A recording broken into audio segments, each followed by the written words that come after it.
ANMR ನ್ಯೂಸ್ಗೆ ಸ್ವಾಗತ. ಪ್ರಗತಿ ಶಾಲೆಯಲ್ಲಿ ಶಿಶು ವಿಹಾರ ಕೇಂದ್ರದ ದಾಖಲಾತಿ ಪ್ರಾರಂಭ.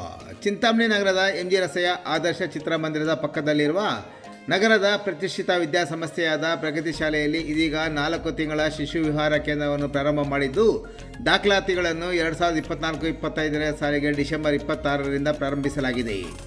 4 ತಿಂಗಳಲ್ಲಿ ಸದರಿ ಶಿಶು ವಿಹಾರದ ಕೇಂದ್ರದಲ್ಲಿ ಹೊಸ ಹಾಗೂ ಉತ್ಕೃಷ್ಟ ಶಿಕ್ಷಣ ಅನುಭವ, ಸಾಮಾಜಿಕ ಚಿತ್ರಕಲೆಯ ಅಭ್ಯಾಸ, ಹೊಸ ಸಾಧನೆಗಳ ಅನುಭವ, ಶಿಕ್ಷಣ ತಂತ್ರಾಂಶಗಳ ಮೂಲಕ ವಿದ್ಯಾರ್ಥಿಗಳನ್ನು ಸಾಕಷ್ಟು ಸಾಮರ್ಥ್ಯಶಾಲಿಗಳನ್ನಾಗಿ ಮಾಡಲು ಶಾಲೆಯ ಮುಖ್ಯಸ್ಥರು ಮತ್ತು ಶಿಕ್ಷಕರು ಸಹ ಕಾರ್ಯನಿರ್ವಹಿಸಲಿದ್ದಾರೆ. ಇನ್ನೇಕೆ ತಡೆ? LKG, UKG ಮತ್ತು 1ರಿಂದ 10ನೇ ತರಗತಿಗಳಿಗೆ ದಾಖಲಾತಿ ಪ್ರವೇಶದ ಅರ್ಜಿಗಳನ್ನು ಸ್ವೀಕರಿಸಲಾಗುತ್ತಿದೆ. ಕೂಡಲೇ ಸಂಪರ್ಕಿಸಿ. ಪ್ರಗತಿ ಶಾಲೆ, MG ರಸ್ತೆ, ಆದರ್ಶ ಚಿತ್ರಮಂದಿರದ ಬಳಿ, ಚಿಂತಾಮಣಿ.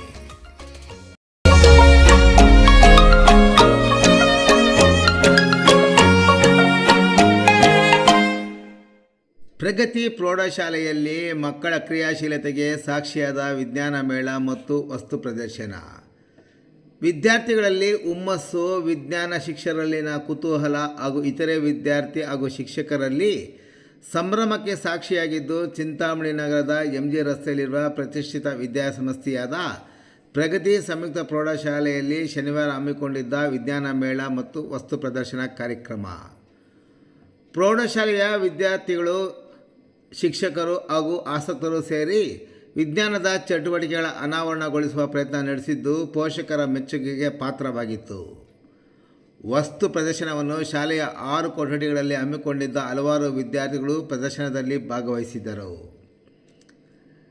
ದೇಶ ಸಾಧಿಸುವ ಹಲವು ಸುಸ್ಥಿರ ಕೃಷಿ ಪದ್ಧತಿ, ಸ್ವಚ್ಛತೆ ಮತ್ತು ಆರೋಗ್ಯ, ಸಂಪನ್ಮೂಲ ನಿರ್ವಹಣೆ, ಕೈಗಾರಿಕಾ ಅಭಿವೃದ್ಧಿ, ಸಾರಿಗೆ ಮತ್ತು ಸಂಪರ್ಕ ವ್ಯವಸ್ಥೆ, ಶೈಕ್ಷಣಿಕ ಆಟಿಕೆ ಮತ್ತು ಗಣಿತ ಮಾದರಿ, ವಿವಿಧ ತರಕಾರಿ, ಹಣ್ಣು ಮತ್ತು ತರಕಾರಿಗಳು, ಮಕರ ಸಂಕ್ರಾಂತಿ ಸಂಭ್ರಮ ಹೀಗೆ ಹಲವು ವಿಭಾಗಗಳನ್ನಾಗಿ ಮಾಡಿ ಪರಿಸರ ಸಂರಕ್ಷಣೆ ಜೊತೆಗೆ ಲಭ್ಯವಿರುವ ವಿಜ್ಞಾನ ಮತ್ತು ತಂತ್ರಜ್ಞಾನದ ಸಹಾಯದಿಂದ ಹೇಗೆ ಅಭಿವೃದ್ಧಿ ಕಾರ್ಯ ನಡೆಸಬಹುದು ಎಂಬುದನ್ನು ವಸ್ತು ಪ್ರದರ್ಶನದಲ್ಲಿ ವಿದ್ಯಾರ್ಥಿಗಳು ತಿಳಿಸಿಕೊಟ್ಟರು. ಸ್ವಯಂ ಚಾಲಿತ ದೀಪ ನಿರ್ವಹಣೆ, ಸಾರಿಗೆ ವ್ಯವಸ್ಥೆ, ಹನಿ ನೀರಾವರಿ ಪದ್ಧತಿ, ಮನುಷ್ಯನಿಗೆ ಬೇಕಾದ ಉತ್ತಮ ಆಹಾರ ಪದಾರ್ಥಗಳು ಹೀಗೆ ಸಾರ್ವಜನಿಕರಿಗೆ ಉಪಯೋಗವಾಗುವ ವಿಷಯ ವಸ್ತುವುಳ್ಳ ವಸ್ತು ಪ್ರದರ್ಶನ ಪೋಷಕರನ್ನು ಆಕರ್ಷಿಸಿದವು. ಅದರಲ್ಲೂ ಗ್ರಾಮೀಣ ಪ್ರದೇಶದ ವಿದ್ಯಾರ್ಥಿಗಳು ವಿವಿಧ ವಿಭಾಗದಲ್ಲಿ ಭಾಗವಹಿಸಿದ್ದು ವಿಶೇಷ.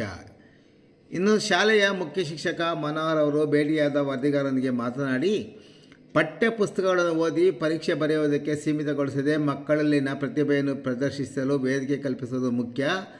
ರಚನಾತ್ಮಕ ಹಾಗೂ ಗುಣಾತ್ಮಕ ಶಿಕ್ಷಣ ದೊರೆಯಬೇಕಾದರೆ ಮಕ್ಕಳು ಪಠ್ಯೇತರ ಚಟುವಟಿಕೆಯಲ್ಲಿ ಪಾಲ್ಗೊಳ್ಳುವುದು ಅಗತ್ಯ.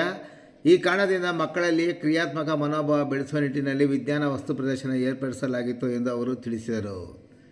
ಇನ್ನು ಶಿಕ್ಷಕಿ ಶ್ಯಾಮಲಾ ಮಾತನಾಡಿ, ಪ್ರತಿಯೊಂದು ತಂಡದಲ್ಲಿ ಹೊಸತನದ ಪ್ರದರ್ಶನ ತೋರಬೇಕೆಂಬ ಹಂಬಲ ಎದ್ದು ಕಾಣುತ್ತಿತ್ತು. ವಿದ್ಯಾರ್ಥಿಗಳಿಗೆ ಮತ್ತಷ್ಟು ಸೂಕ್ತ ತರಬೇತಿ ಮತ್ತು ಮಾರ್ಗದರ್ಶನ ಸಿಕ್ಕರೆ ಮಕ್ಕಳು ವಿವಿಧ ಪ್ರದರ್ಶನಗಳನ್ನು ಮಾಡಬಲ್ಲರು ಎಂಬ ಭಾವನೆ ಅವರಲ್ಲಿ ಇರುವುದು ಕಾಣಿಸಿತು ಎಂದರು. ವಿಜ್ಞಾನ ಮೇಳದಲ್ಲಿ PUC ಮತ್ತು ಪದವಿ ಕಾಲೇಜಿನ ಪ್ರಾಂಶುಪಾಲರಾದ ತಬರೇಜ್ ಪಾಷಾ, ಶಿಕ್ಷಕರಾದ ಗೋಪಾಲ್ ರೆಡ್ಡಿ ಸೇರಿದಂತೆ ಶಾಲೆಯ ಎಲ್ಲ ಶಿಕ್ಷಕರು, ಸಿಬ್ಬಂದಿ, ಪೋಷಕರು, ವಿದ್ಯಾರ್ಥಿಗಳು ಮತ್ತಿತರರು ಭಾಗವಹಿಸಿದ್ದರು.